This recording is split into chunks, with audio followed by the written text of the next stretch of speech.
ত্রয়োদশ জাতীয় সংসদ নির্বাচনের জন্য নতুন করে আরও ৩৬ আসনে প্রাথমিকভাবে প্রার্থী ঘোষণা করেছে বিএনপি।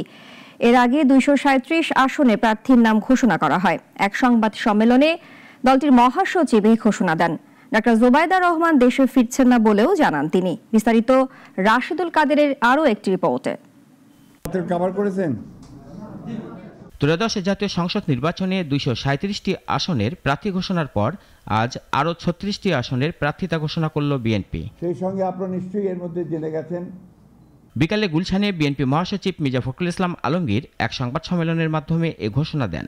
আমরা আমাদের মনোনয়নের ২৩৭টি আমরা আসনে প্রার্থী ঘোষণা করেছিলাম।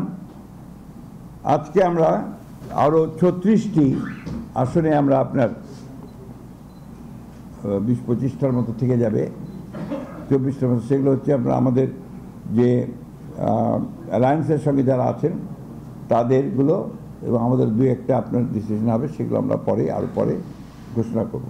এ সময় বিএনপি প্রধান বেগম খালেদা জিয়াকে লন্ডন নিতে তার বড় ছেলের সহধর্মিণী জোবায়দা রহমান দেশে আসছেন এমন খবর সর্বত্র ছড়াচ্ছে। এ বিষয়ে সাংবাদিকরা তার দৃষ্টি আকর্ষণ করলে তিনি এর সোজাসাপটা উত্তর দেন। কে ফিরছে? আপনারা এই মিডিয়াটাকে কোন জায়গায় নিয়ে যাচ্ছেন এখন আল্লাহ তাআলা বলতে পারে।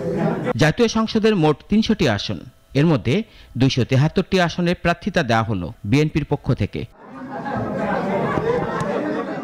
রাশেদুল কাদের, নাগরিক, ঢাকা।